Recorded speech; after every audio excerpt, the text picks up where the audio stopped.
Dans la vidéo d'aujourd'hui, je vais vous apprendre à utiliser vos épaules correctement dans le downswing pour vous permettre de taper la balle plus loin. Il y a une fausse idée reçue lorsqu'on entend qu'il faut tourner le corps dans le downswing et ça en fait, malheureusement quand on ne fait pas les choses correctement et quand on ne sait pas comment tourner le corps correctement, ça peut causer plus de mal que de bien alors qu'on part toujours d'une bonne intention.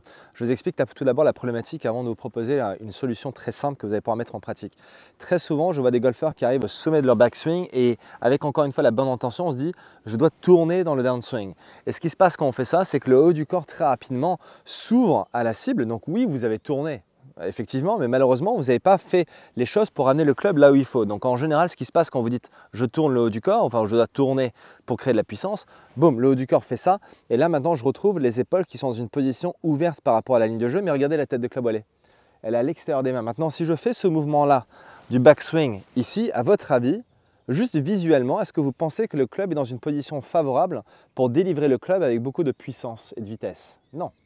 Parce que là, ce qui va se passer, c'est que instinctivement, quand la tête de club va arriver vers la balle, on va avoir une tête de club qui va arriver, ou pardon, un chemin de club qui va arriver plutôt extérieur-intérieur.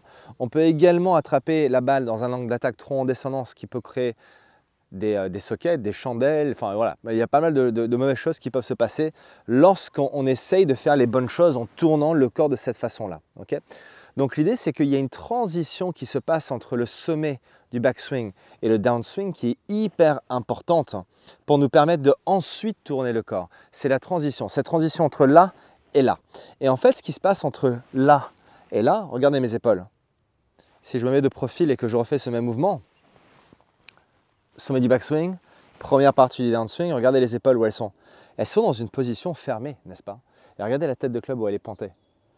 La tête de club est parfaitement en ligne avec mon avant-bras droit. Et je dis toujours que c'est une position qui est très favorable lorsqu'on veut créer des drives beaucoup plus réguliers et des drives puissants. On veut avoir la tête de club qui est positionnée quelque part sur l'avant-bras, entre le poignet et le coude. Donc quelque part sur l'avant-bras droit, c'est une position extrêmement favorable pour avoir plus de régularité au niveau de vos drives. Donc du coup, vous voyez bien que l'idée de tourner dans le downswing, si je tourne tout de suite et que j'ouvre les épaules à la ligne de jeu, la tête de club va à l'extérieur de mes mains. Et lorsque j'arrive dans une position où les épaules sont légèrement fermées par rapport à la ligne de jeu, maintenant la tête de club arrive dans une position où elle est en ligne avec mon avant-bras droit. Et de là, ce qui va se passer, c'est que je vais avoir un chemin de club beaucoup plus neutre, ce qui va créer de la neutralité au niveau de mes trajectoires. Ça va également me donner l'opportunité d'attraper la balle beaucoup plus en remontant, en partant de cette position où la tête de club est en ligne avec mon avant-bras droit. J'appelle ça également la position 16 heures. Donc imaginez si je suis à l'intérieur d'une montre et que ma tête de club joue comme l'aiguille, j'ai cette position à 12 heures. Là, j'ai 13 heures, là, j'ai 14 heures, là, j'ai 15 heures, là, j'ai 16 heures. Maintenant, quand j'arrive dans le downswing, ce qu'on veut, c'est que la position de la tête de club soit entre 15 et 16 heures. C'est ça qui est extrêmement important. Maintenant, regardez si cette position de tête de club, qui à mon avis, quand vous la regardez, vous vous dites là, c'est plutôt une position qui est pas mal. Et regardez mes épaules. Les épaules sont fermées par rapport à la ligne de jeu, n'est-ce pas? Maintenant, si je viens et que je tourne les épaules, la tête de club se retrouve maintenant à 14 heures et mes épaules sont ouvertes par rapport à la ligne de jeu. Maintenant, si on repart sur ce concept, on va prendre une baguette d'alignement et je vais vous proposer un exercice qui va vraiment vous aider à ressentir les bonnes choses dans le downswing. Alors avant de passer à la deuxième partie de cette vidéo, laissez-moi vous poser une question. Est-ce que vous souhaitez acquérir plus de régularité là où ça compte vraiment, c'est-à-dire sur le parcours? Si c'est le cas, je souhaiterais vous inviter à une webconférence gratuite qui est intitulée « Les 3 clés indispensables pour devenir régulier au golf ». Alors la webconférence est gratuite mais elle est uniquement réservée aux membres de ma communauté. Tout ce que vous avez besoin de faire pour y participer, c'est de cliquer sur le lien qui se trouve juste en dessous de cette vidéo. On va passer à peu près 1 heure ensemble, ça va être hyper convivial, très interactif et à travers cette webconférence, je rentre vraiment en détail sur ces 3 points clés qui permettent en fait aujourd'hui aux élèves de mon académie d'acquérir la régularité qu'ils désirent. Alors en utilisant la baguette, on va tout simplement la placer sur nos épaules. On n'a pas forcément besoin du club pour l'instant. Et en fait, je vais venir placer la baguette sur mes épaules avec la majorité de la baguette qui se retrouve à l'extrémité de mon épaule gauche, donc l'épaule avant. À partir de là, je vais aller au sommet de mon backswing. Et quand je vais descendre, vous vous rappelez ce système d'horloge que je vous ai indiqué? Donc là, on a 12 heures, 13 heures, 14 heures. De l'autre côté, on aurait 11 heures, 10 heures, 9 heures.